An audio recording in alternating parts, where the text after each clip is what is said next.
The movie begins with a captivating scene of 4 astronauts on a mission, meticulously collecting geological samples from the surface of Mars, just outside their spacecraft. Inside the spaceship, their colleagues, who are closely monitoring the situation, detect an approaching storm, one that is significantly more severe than they had initially predicted. They urgently advise the astronauts outside to return to the safety of the ship. A tense discussion arises among the crew about the most appropriate course of action. Should they attempt to withstand the storm on Mars, or should they abort the mission and launch their ship back into space? The majority are inclined to take the risk and stay on Mars, but the commander, exercising her authority, makes the final decision. They must evacuate the planet. As they hastily prepare for departure, the storm intensifies. The crew rushes to repair the damage, their efforts hindered by the deteriorating weather conditions. Amid this chaos, Mark, one of the astronauts, is hit by a piece of flying debris. The impact damages his communication equipment, cutting off his contact with the rest of the team. The storm continues to escalate, and the crew inside the ship warn that the spacecraft won't be able to withstand the violent winds much longer. They need to launch immediately. The commander orders her crew to retreat to the safety of the ship, but she remains outside, determined to find Mark. Despite her best efforts, she is eventually forced to abandon her search to ensure the survival of the rest of her team. The crew is overwhelmed with a deep sense of loss for their fallen comrade, Mark. The narrative continues with the director of NASA addressing the nation in a press conference. He announces the successful completion of their Mars mission and the safe return journey of the team. However, he also shares the unfortunate news of the loss of 1 astronaut during the mission. Meanwhile, on Mars, Mark regains consciousness, finding himself half buried in Martian sand. His suit is flashing multiple warning signals, indicating critical levels of oxygen and alarming blood pressure readings. As he struggles to his feet, with great effort, Mark navigates his way back to the base station. Once inside, he performs a self-surgery, removing the debris lodged in his abdomen and using staples to close the wound. He then activates a video log and begins to document his ordeal. He explains how the debris not only disrupted his communication systems, but also inadvertently sealed his suit, saving his life. Mark expresses no resentment towards his crew for leaving him behind, acknowledging that they had every reason to believe he was dead. He contemplates the harsh reality that it will be at least 4 years before NASA can launch another manned mission to Mars, and he will run out of food long before then. In a poignant moment, Mark walks around the base, looking at the personal belongings his crew left behind. He carefully puts some of these items away, a silent tribute to his departed comrades. He then takes stock of the food supplies at the base, meticulously logging the quantity. He realizes that he only has enough food to last him a year, and he will need to devise a way to cultivate enough food to sustain him for 3 more years. In a stroke of luck, he takes some potatoes that the crew had brought for their Thanksgiving meal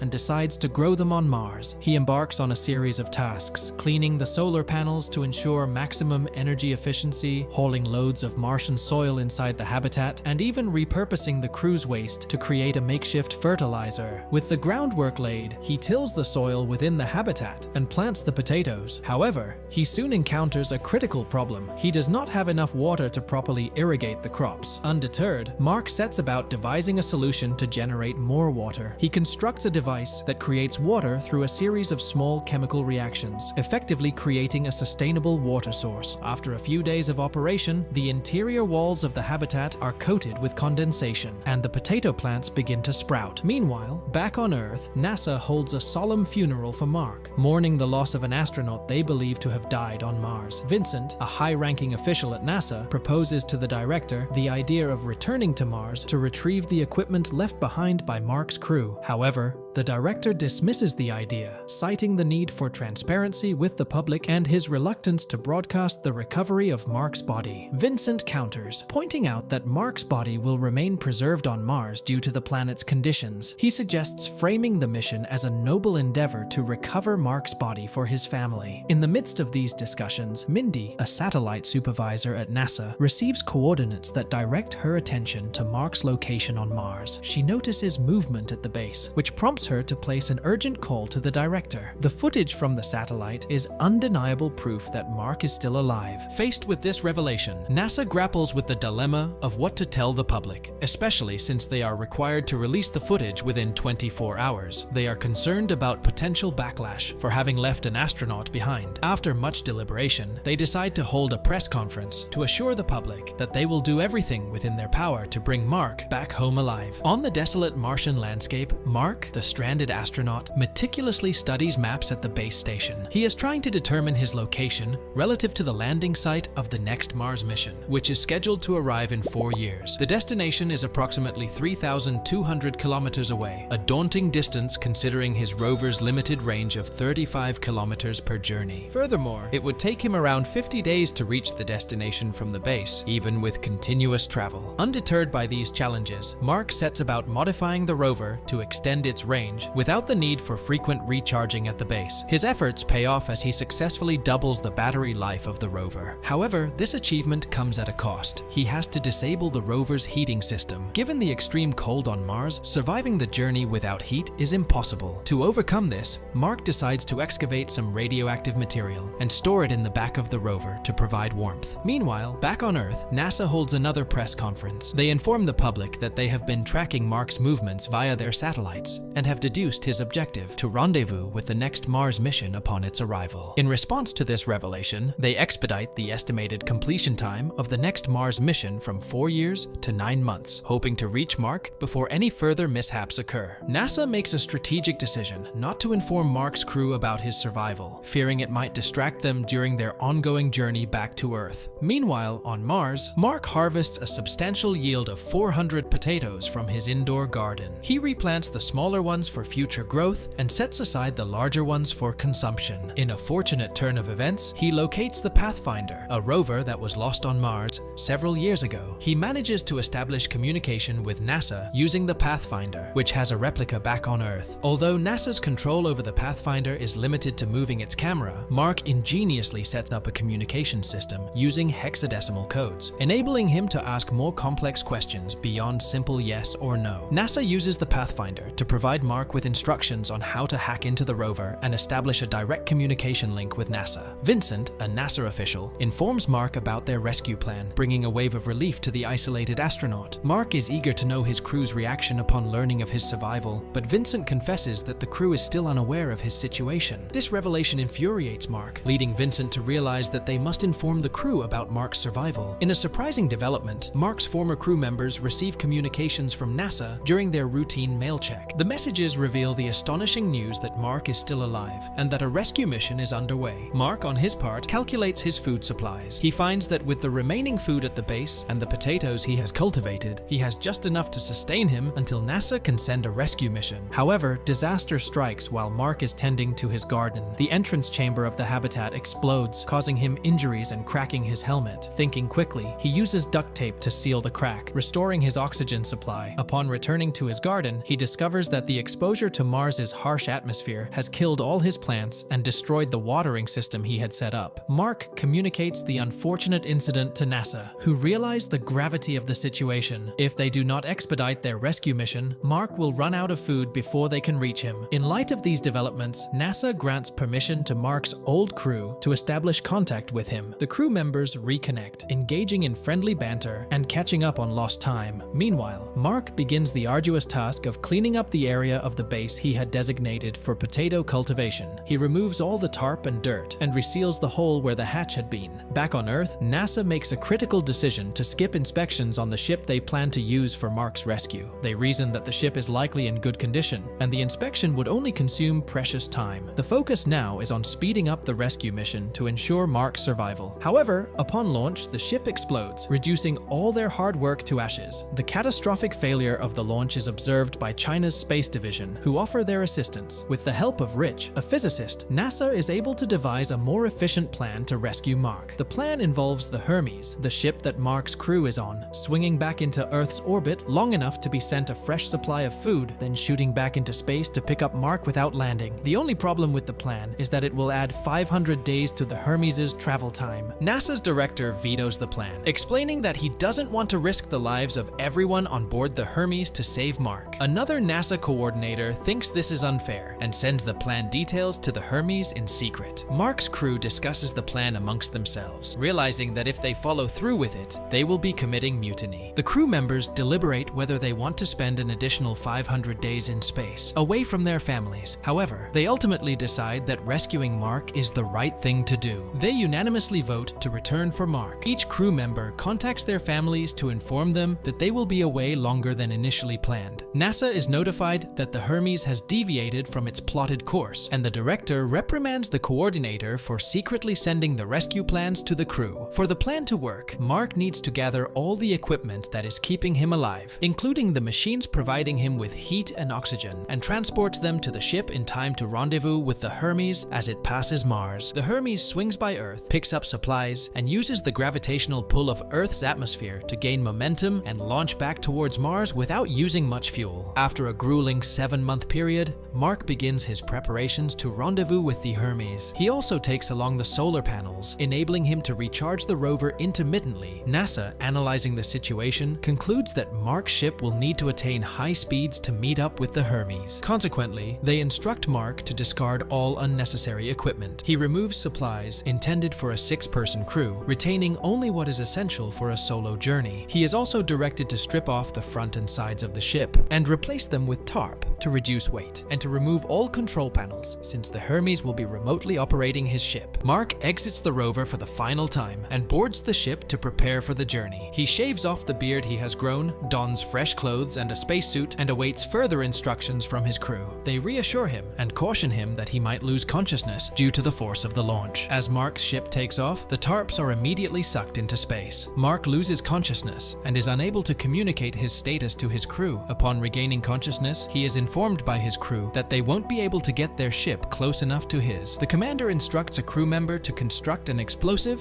and attach it to the rear of the ship to decelerate it, thereby increasing their chances of reaching Mark. They detonate the explosive and manage to get within sight of Mark's ship, but not close enough to reach him. The commander dons a spacesuit, straps herself into a chair on the exterior of the ship, tethers it with a length of rope, and ventures towards Mark. However, the cable isn't long enough, so Mark cuts a hole in his suit and uses the escaping air pressure to propel himself towards the commander. She catches him, reels him in, and they return inside to reunite with the rest of the crew. They inform NASA that they have retrieved Mark and are en route home. Several years later, back on Earth, Mark is imparting lessons about safety and preparedness in space to NASA, initiates the Ares 4 launches, and the crew members of the Hermes, along with their loved ones, watch the launch on television. Thus concludes an extraordinary tale of survival and resilience.